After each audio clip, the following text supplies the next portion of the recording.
Hey everyone, Alex Steffen here. Hope you all had a wonderful week.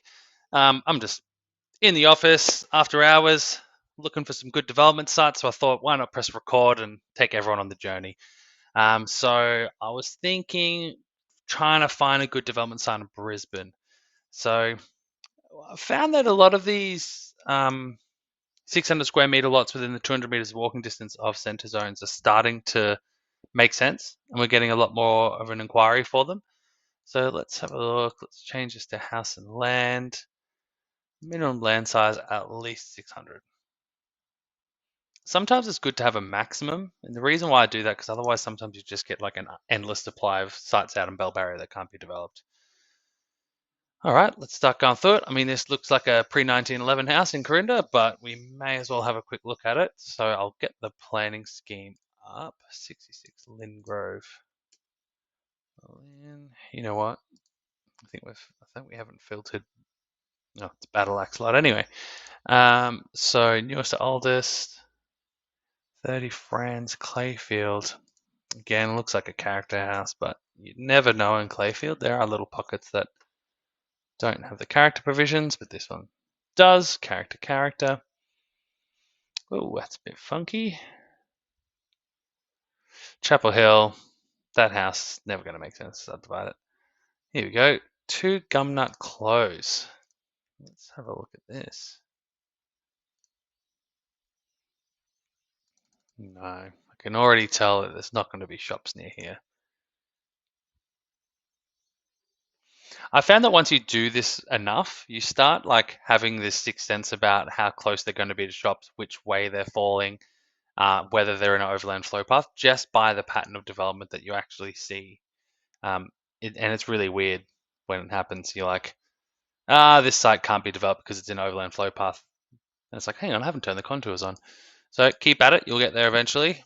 Let's try this one in Anala. Now I'm determined to find one of these ones that works. Kenmore looks like a pretty nice house. Oh, look, these people have done it. Here we go, 4 Henwood Street, Aspley. That could work. Oh, probably just too far. So when we're measuring these things, the provisions of the planning scheme actually say to be code accessible, the entire frontage needs to be within that 200 meters walking distance. So when you measure it, always I like to always leave the aerial image on. Obviously, I've just done a real sketchy one here, but what I recommend doing is putting the aerial image on, going to the furthest point of the lot, so here, on the footpath. Oops, new measurement. On the footpath, and then kind of track it around as if you were walking. So it looks like there's a bit of a pedestrian link there. So that's how you want to measure it. If that distance is within 200 meters walking distance of a center zone that's collectively bigger than 2,000 square meters, that's where it's a code accessible application, and the minimum lot size goes from 400 square meters down to 300. So that's what I'm looking for right now.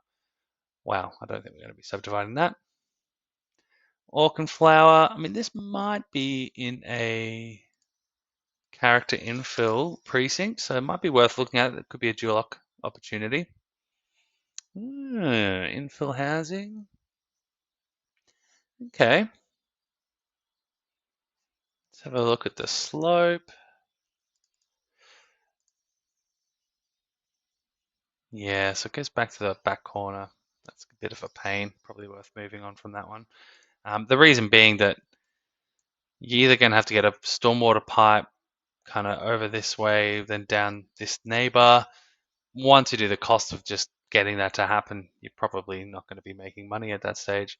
So it's definitely not worth sending to our members. That's for sure. This one looks interesting. 33 Dobbs.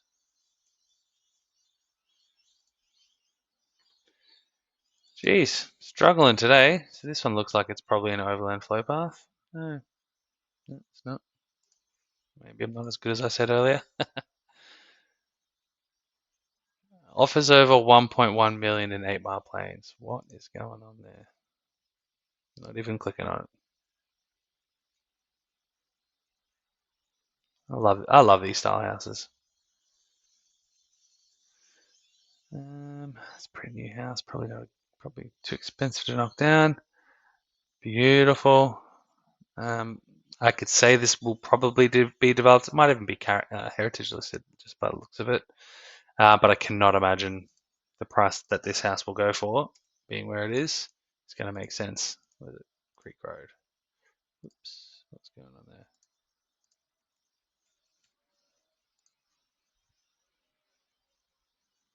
Yeah, it's actually in an emerging community zone. How bizarre. Yeah, I mean that might make sense. We'll keep that one, put that one aside.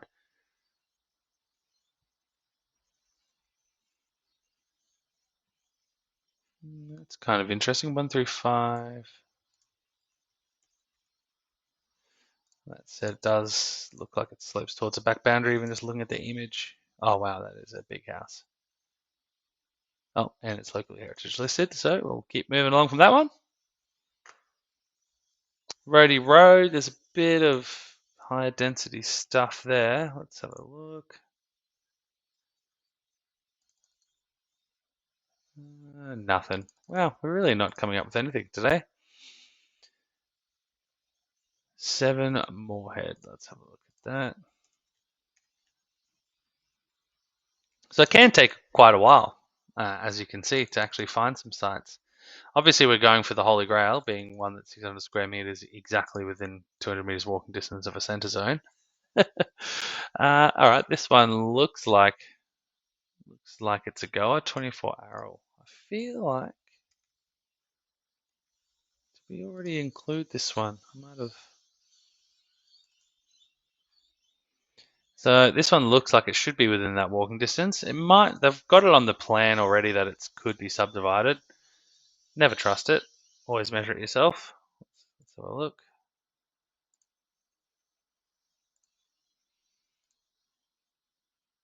Do a really approximate measurement. Yeah, that'll be fine. What was the address? 24 Arrow. Don't know why it rings a bell. So what I'm doing now is I'm just checking to see whether it's already got a development permit, which is a huge win. So it doesn't, which is good news for me, being the town planning consultant. We'll check the contours. Slopes towards the back boundary by quite a distance, about 4 meters. So let's have a look at the services. This is just the Queensland globe map that we made.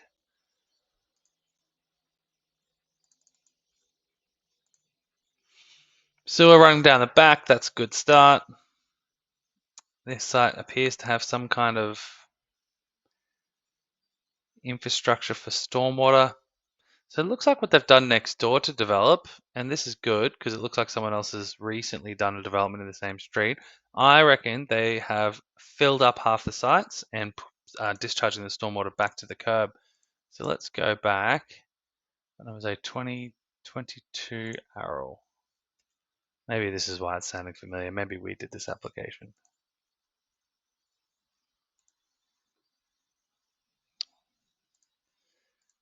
Trying to find this approval. Here we go. Where's that? Request. That wasn't us, but let's have a look. So what I'm doing now is just seeing what their solution was for their stormwater. Because if they did it, you would hope that you can do it. Loading. So they built 2 houses at the same time, and that was to demonstrate that both of the allotments could discharge their gravity feed their stormwater back to the curb. See, using rainwater pipes like this, and then they've filled the verge.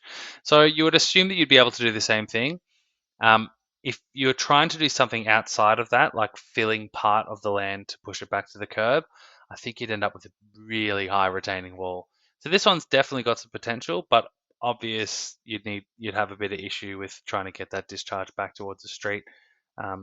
but people are doing it in the street. So looks like there's another one down there. So people are certainly doing it, but it might just require some additional negotiation. I will include this in the weekly recap, just so you guys can read it and see what our final report looks like. But if you need anything further, see you in the next one. Cheers, bye.